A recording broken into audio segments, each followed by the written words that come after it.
জামাতে ইসলামী যে দুর্নীতিমুক্ত সমাজ গড়বে তার প্রমাণ কি? তার প্রথম প্রমাণ হচ্ছে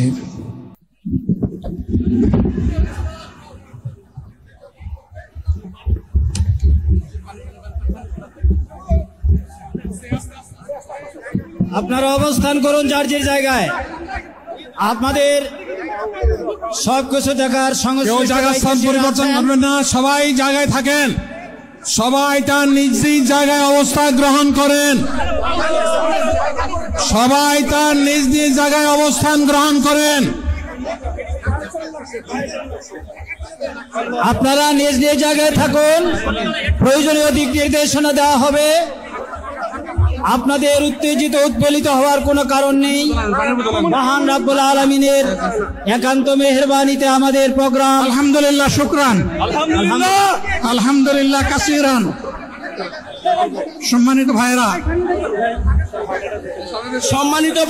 আপনারা সম্মানিত ভাইরা, আল্লাহ রাব্বুল আলামিনের রসের মেহমানিতে এই গরমের কারণে মাহফিল মুহতারাম আমিরে জামাত চিরাই শেষ হয়ে যাবেন ইনশাআল্লাহ।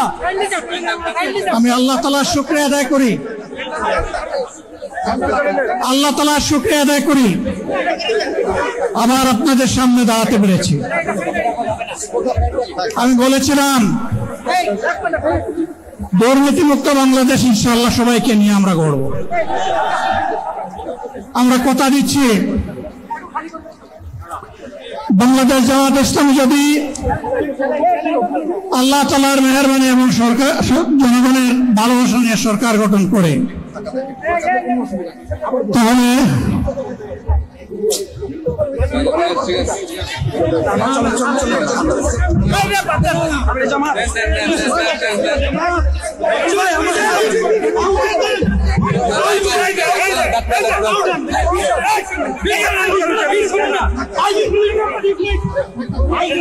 আপনারা নিজ নিজ একটা নামের বানান চেক করতে আপনি যাবেন 2 তলায়, তারপর 3 তলায়, সেখান থেকে আবার 7 তলায়। তার চেয়ে একটা ভালো বুদ্ধি দিক, কারো মাইকের সামনে আসার দরকার নেই।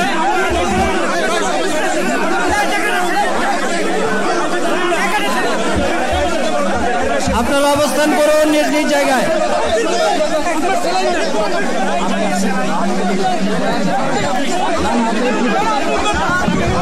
সবাই মেহেরবানি করে শান্ত হয়ে বসুন, শান্ত হয়ে বসুন, শান্ত হয়ে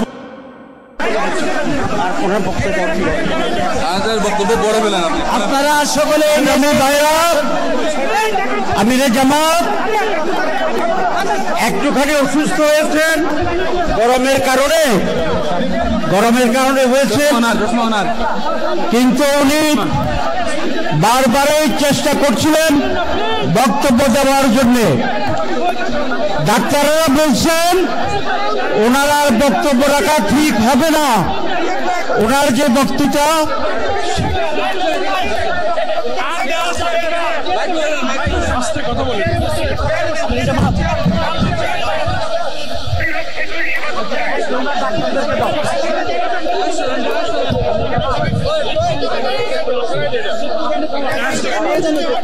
আপনারা নিজ নিজ আসনে উপবেশন করুন।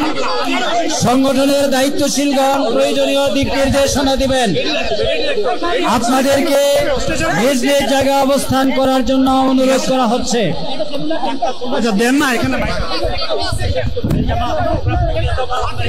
আপনাদের এই ড্রোনগুলো আলহামদুলিল্লাহ, আলহামদুলিল্লাহ। আরে আল্লাহ যত সময় হায়াত দিয়েছেন, আল্লাহ যত সময় হায়াত দিয়েছেন তত সময় মানুষের জন্য লড়াই করবো ইনশাআল্লাহ।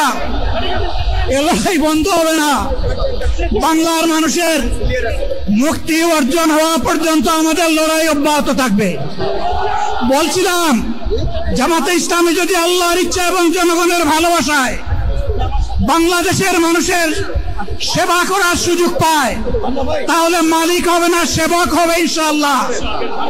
আজ আমি ঘোষণা দিচ্ছি, লক্ষ জনতাকে সাথে নিয়ে বাংলাদেশ জামাতে ইসলামী থেকে যারা আগামীতে সংসদ সদস্য হিসাবে নির্বাচিত হবেন, আরে আপনারা কথা বন্ধ করেন, আপনারা কথা বন্ধ করেন, সবাই বসে পড়েন, সবাই বসেন, বসেন, কেউ দাঁড়াবেন না, সবাই বসেন। যদি আল্লাহর ইচ্ছায় জনগণের ভালোবাসায় বাংলাদেশ জামাতে ইসলামী থেকে সংসদ সদস্যরা নির্বাচিত হয়ে সরকার গঠন করেন, তাহলে কোন এমপি, কোন মন্ত্রী আগামীতে সরকার কিন্তু প্লট গ্রহণ করবে না। কোন এমপি এবং কোন মন্ত্রী ট্যাক্সবিহীন কোন গাড়ি চড়বে না। কোন এমপি এবং কোন মন্ত্রী তার নিজের হাতে কোনো টাকা চালাচালি করবে না। কোন এমপি এবং কোন মন্ত্রী যদি তার নির্দিষ্ট কোনো কাজের জন্য বরাদ্দ পেয়ে থাকেন, কাজ শেষ হওয়ার সাথে সাথে বাংলাদেশের 18 কোটি মানুষের কাছে তারা তার প্রতিবেদন তুলে ধরতে বাধ্য হবেন। সম্মানিত বন্ধুগণ, চাঁদা আমরা নিব না, দুর্নীতি আমরা করব না, চাঁদা আমরা নিতে দেব না, দুর্নীতি আমরা সহ্য করব না। এই বাংলাদেশটাই আমরা দেখতে চাই। যুবকদেরকে আমরা স্পষ্ট ভাষায় বলতে চাই, বন্ধুগণ, তোমাদের সাথে আমরা আছি। আমি আজকে জামাতের আমির হিসাবে এখানে কথা বলতে আসিনি। আমি এসেছি বাংলাদেশের 18 কোটি মানুষের একজন হয়ে কথা বলতে। আমি শিশুদের বন্ধু, আমি যুবকদের ভাই, আমি বয়স্কদের সহযোদ্ধা, আমার বোনদের আমি ভাই। সুতরাং তাদের মুক্তির জন্যই আমি দায়িত্ব নিয়ে আজকে এখানে দাঁড়িয়েছিলাম। আল্লাহর ইচ্ছা শরীর আমাকে সাময়িকভাবে সহযোগিতা করে নাই, এটাও আল্লাহর ইচ্ছা যে এখন আল্লাহ আমাকে কথা বলার সুযোগ দিচ্ছেন। আমি বলতে চাই, বাংলাদেশের নির্দিষ্ট কোন শ্রেণীর মুক্তির জন্য আমাদের এই লড়াই নয়। রাস্তার একজন পরিচ্ছন্নতা কর্মী, চা বাগানের একজন শ্রমিক, রক্ত পানি করে ঘাম জড়ানো আমার একজন রিক্সা চালক ভাই, মাঠে ময়দানে বাংলাদেশের মানুষের মুখে যারা এক মুঠো ভাত তুলে দিতে চায়, আমার সেই কৃষক বন্ধুটি, আমি তাদের হয়ে আজকে এখানে কথা বলতে এসেছি। আমি কোন অভিজাত শ্রেণীর হয়ে এখানে কথা বলতে আসিনি। আল্লাহ তাআলার অশেষ মেহেরবানি, আজীবন সকল রক্ত চক্রকে উপেক্ষা করেছি, জেল জুলুমের পরোয়া করি নাই। আমার আফসোস, 24 সালে জাতিকে মুক্তি দিতে গিয়ে যারা জীবন দিয়ে শহীদ হলো, আমি তাদের একজন হতে পারলাম না। আপনাদের কাছে দোয়া চাই, ইনসাফের ভিত্তিতে একটি দেশ গড়ে তোলার জন্য আগামীতে যে লড়াই হবে, আমার আল্লাহ যেন সেই লড়াইয়ে আমাকে একজন শহীদ হিসাবে কবুল করেন। সম্মানিত বন্ধুগণ, আমাদের প্রিয় শহীদ নেতৃবৃন্দ 2006 সালের 28 অক্টোবর থেকে শুরু করে পল্টন গণহত্যা, শাপলা গণহত্যা, সারা দেশের গণহত্যা, পিলখানার গণহত্যা, 24-এর গণহত্যা, এই গণহত্যা যারা করেছে তাদের সকলের বিচার বাংলাদেশের মাটিতে নিশ্চিত করতে হবে। এদের বিচারের দৃশ্যমান প্রক্রিয়া শুরু না করা পর্যন্ত পুরানো ব্যবস্থাপত্রে বাংলাদেশ আর চলবে না।